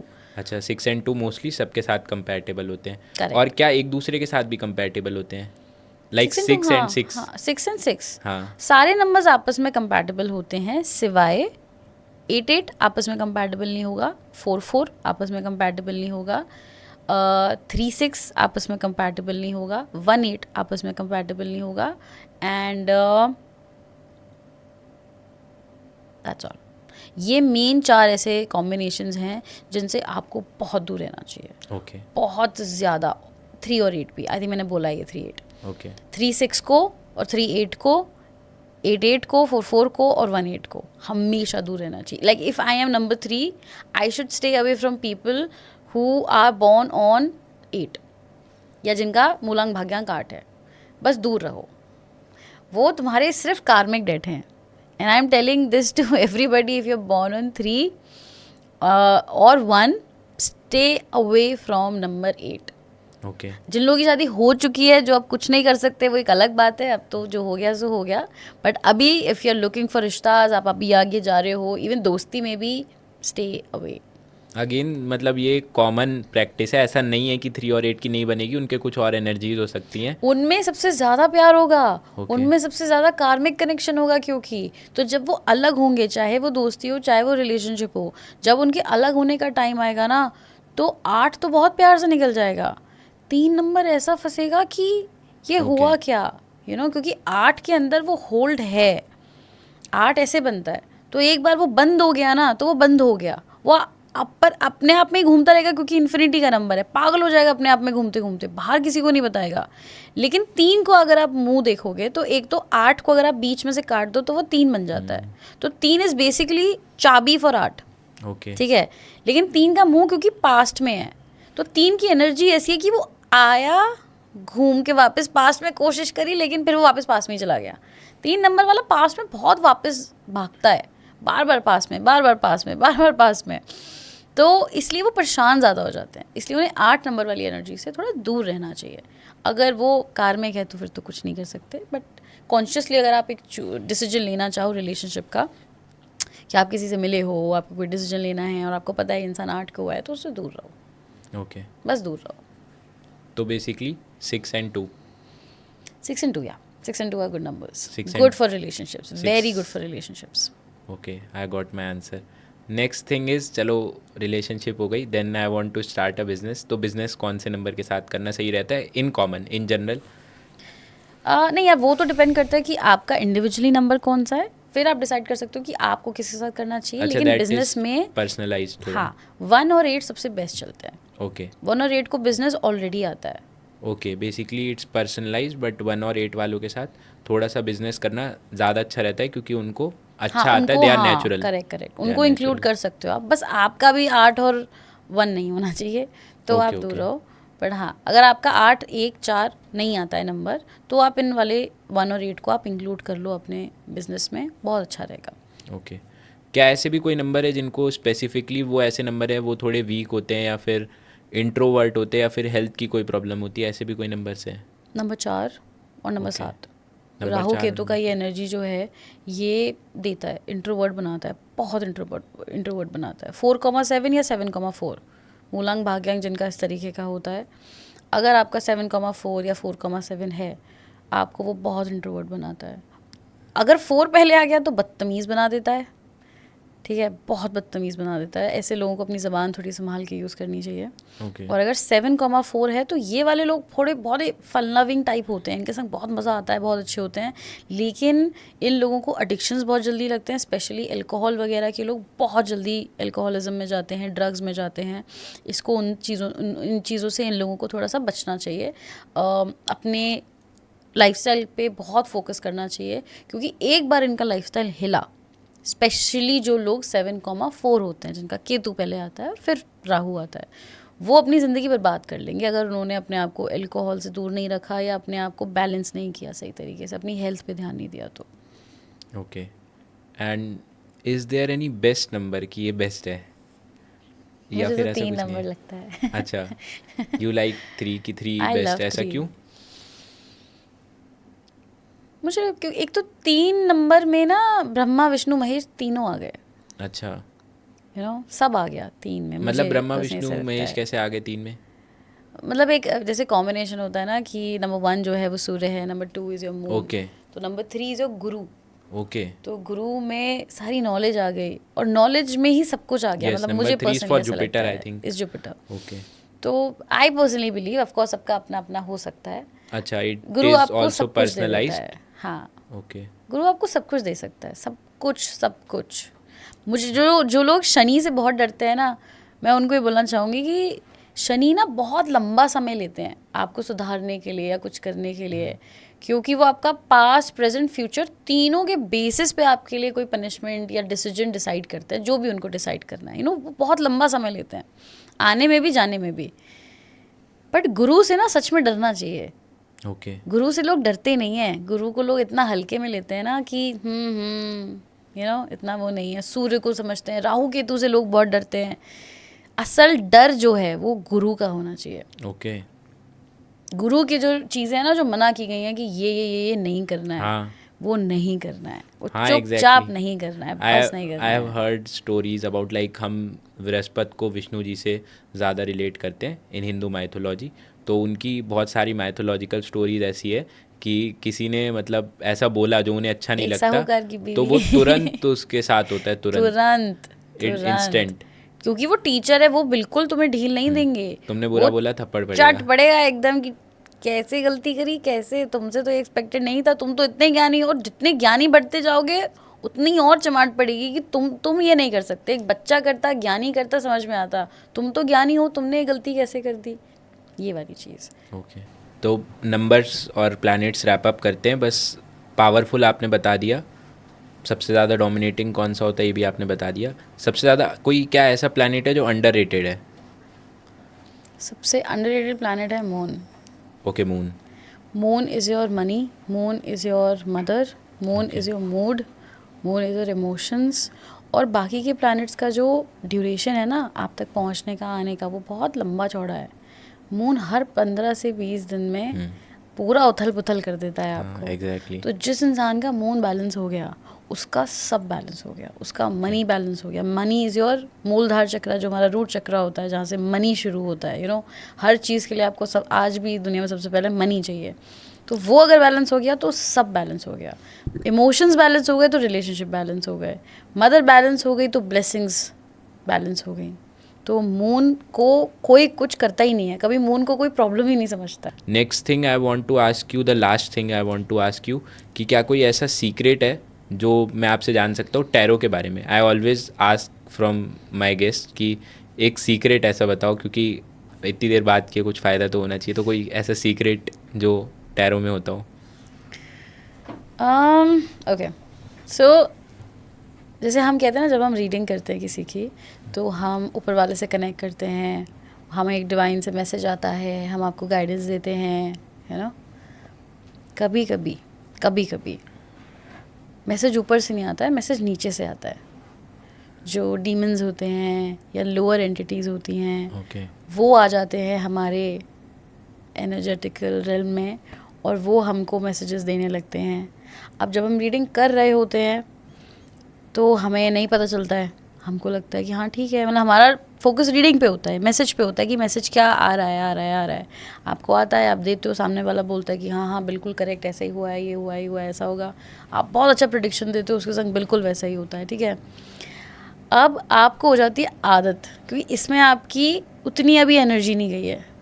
या एक गलती जो हम कर देते हैं कई बार कि हम बहुत थके हारे होते हैं। हम इसलिए बोलते हैं कि अगर आप थके हुए हो, आपने अल्कोहल लिया है एज अ रीडर, या आपके क्लाइंट ने लिया है, या उसको किसी चीज़ का शौक लगा हुआ है, या आपको किसी चीज़ का शौक लगा है, आपके साथ अभी कोई भी बैड न्यूज़ हुआ है, कुछ हुआ है, ऐसे टाइम पे रीडिंग मत करो। इस टाइम पे अगर आप रीडिंग करने बैठोगे तो आप बहुत लोअर एंटिटीज़ को इनवाइट करते हो एक तरीके से अननोइंगली। आप प्रोटेक्शन शील्ड नहीं बनाते हो ढंग से, या बनाना भूल जाते हो। ऐसे मेरे साथ बहुत बार इंसिडेंट्स हुए हैं, तब कहीं जाके मुझे समझ में आया कि oh, because they start sucking on your energy. अगर आपको सेशन ख़त्म करने के बाद आपके बैक में पेन है एक्सट्रीम, आपको ऐसा लग रहा है दैट सारी एनर्जी ड्रेन हो गई है और आप एकदम बहुत अजीब सा स्टक फील हो रहा है, तो वो एनर्जी, वो मैसेज जो रीडिंग में आपको मैसेज आया, वो कभी भी ऊपर से नहीं आया, वो नीचे से आया। तो नहीं करना चाहिए। प्रोटेक्शन का हमेशा ध्यान रखना चाहिए टैरो करते टाइम, वरना आप बहुत गलत एंटिटीज़ के साथ भी फंस सकते हो, जो लोगों को पता नहीं होता है। या जो अभी नए टैरो रीडर्स आ रहे हैं, जो बहुत छोटी उम्र में स्टार्ट कर रहे हैं, जो शौक में शुरू कर रहे हैं, नहीं करना चाहिए। पहले प्रोटेक्शन सीखो, ओके, फाइन। बहुत सारी चीज़ें हो सकती है। Thank you for your time, thank you for this advice, और होपफुली जिन्होंने ये पॉडकास्ट देखा वो काफ़ी लर्न कर पाए होंगे। So let's end it here. Thank you Shivika. Thank you.